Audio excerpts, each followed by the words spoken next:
Okay, we'll try. So, the time came when the merchant came by and the grandma said, "Excuse me, sir, my granddaughter wants something nice for her hair, and all I have is this old plate. Can I trade this for something nice for my little granddaughter to put something in her hair?" And he said, "Let me take a look at that." He grabbed it, he looked at them, turned around, tested it. He saw that it was gold under the dirt, and he said to himself in his mind, if I tell them that it's gold, they're going to want a lot of money for this. But if I tell them that it's useless, I can come back later and get it for cheap.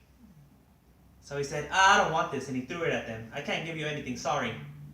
And the little girl got sad, and the grandma said, "I told you we couldn't get anything for it." So he left. That merchant left. And he was thinking, yes, I'm going to come back later and make a lot of money off of these foolish people. But then there was another merchant who passed by. And the little girl saw, and then she told her grandma, "Grandma, can you please try the plate again?" And the grandma said, the other merchant already told us it's not worth anything." And the little girl kept asking her grandma, and the grandma felt bad, so she said, "Okay, I'll try." So then the grandma got the plate, and she went to the merchant, and she said, "Excuse me, sir, all I have is this old plate. I already know that it's not worth anything, but I really want to get something for my granddaughter, something nice to put in her hair. Can you trade this, please?" And he said, "Okay, let me check."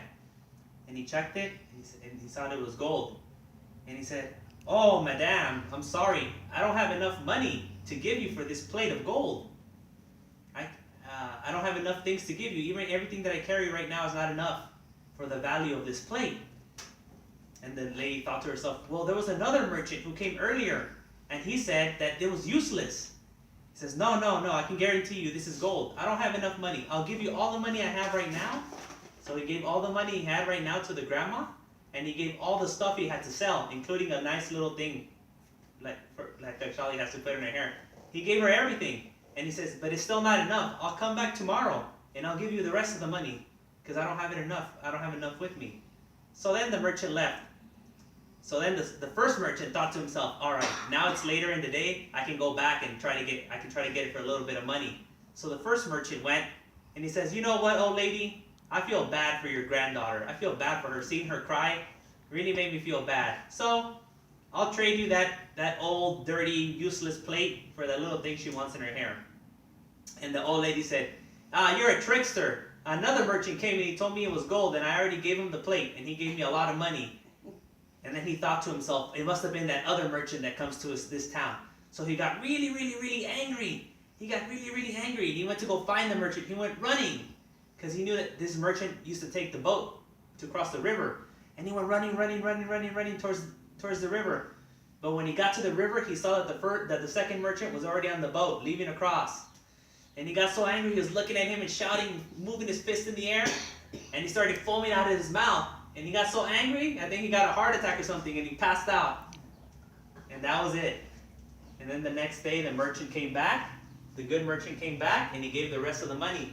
And with that money, the grandma and the little girl could get a nice house, and they had servants, and they got everything that they wanted, and the little girl could always get what she wanted, and she could live like a little princess.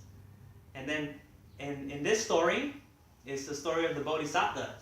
So the good trader, the one who did the honest trading, who was very sincere, that was Siddhartha to be, Gautama Buddha to be. And the person who was a tricky trader was Devadatta, his cousin. And that was the first time, at the first exchange they had, where they became rivals. Because of that story, according to the Jatakas, they became rivals. So the point of this story is to always be honest, okay? Don't try to cheat, The man cheated, and he lied also, right? And he probably did many other things too that are not in the story. So we always have to remember to be honest, okay? We shouldn't try to cheat people or abuse them, okay? So that's the point of the story, because if not, there's going to be an honest person that's going to come along and they're going to figure you out. You may be able to lie to one person, 2 people, 3 people, but eventually they're going to find you. And if you lie when you're an adult and you're at college or you're at work, you can go to jail for lying at work and cheating like that, okay?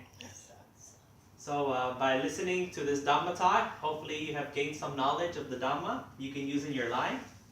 And after listening to the chanting and offering food to the monks, You have acquired a lot of merits, and now Bante Kolita will lead us in the sharing of merits and the rest of the ceremony.